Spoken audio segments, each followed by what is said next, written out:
L'info écho avec Capital. On commence ce flash par le chiffre du jour. 53, c'est le pourcentage de PME françaises qui se disent non préparées au Brexit. Une preuve de l'ignorance des conséquences concrètes de la sortie de l'Europe du Royaume-Uni pour les PME françaises qui travaillent avec les Britanniques. Selon l'étude de la Direction générale des entreprises dévoilée par le JDD ce dimanche 20 octobre, 54% des PME commerçant avec le Royaume-Uni déclarent ne pas connaître les effets du Brexit sur leur activité. En effet, 40% des entreprises confient s'être souciées du Brexit, mais sans en chiffrer vraiment l'impact potentiel. Seuls 6% des PME interrogées disent avoir mesuré avec précision l'impact de ce divorce. Une nouvelle qui a de quoi inquiéter à 11 jours seulement du 31 octobre, date de sortie programmée des Britanniques de l'Union européenne. L'info pratique capitale concerne les radars. Bonne nouvelle pour les utilisateurs d'iPhone. Vous pouvez désormais signaler les radars sur votre smartphone via Google Maps. La fonctionnalité d'avertisseur d'incident disponible sur Android est maintenant déployée sur iOS. Ce système fonctionne comme sur l'application de navigation GPS Waze. Les utilisateurs peuvent signaler en temps réel sur l'application iOS de Google Maps la présence de radars. C'est la première fois que cette fonctionnalité est accessible sur les iPhones. Google en profite également pour offrir la possibilité aux utilisateurs de signaler 4 nouveaux types d'incidents sur iPhone et Android. Vous pouvez donc alerter sur les zones de construction, les routes fermées, les véhicules handicapés et enfin les objets sur la route.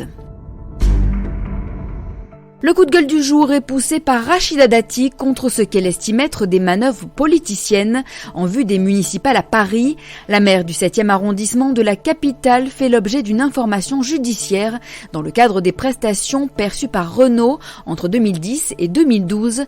Invitée du grand rendez-vous Europe 1, Les Échos, CNews, elle a dénoncé ce dimanche une instrumentalisation sur fond de campagne électorale au sujet de sa mise en cause dans l'affaire Ghosn. Je ne suis pas dupe des manœuvres toujours au bon moment, a assuré la candidate à l'investiture des Républicains pour les municipales à Paris.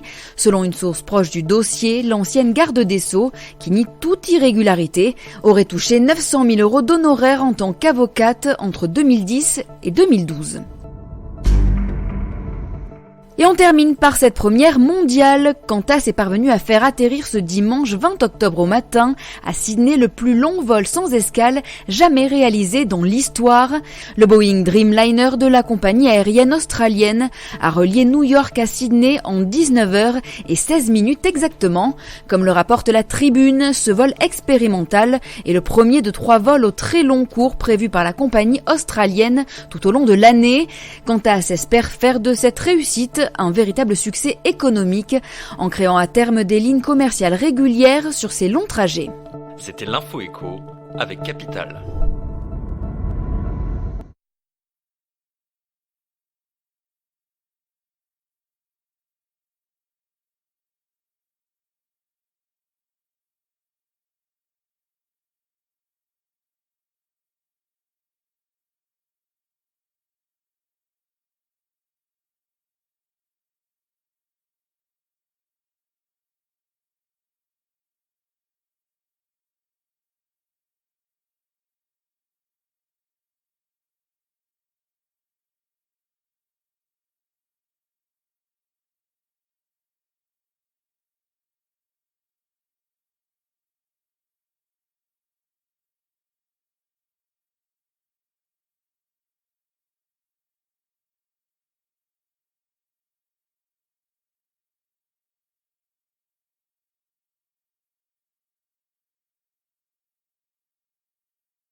C'était l'info écho avec Capital.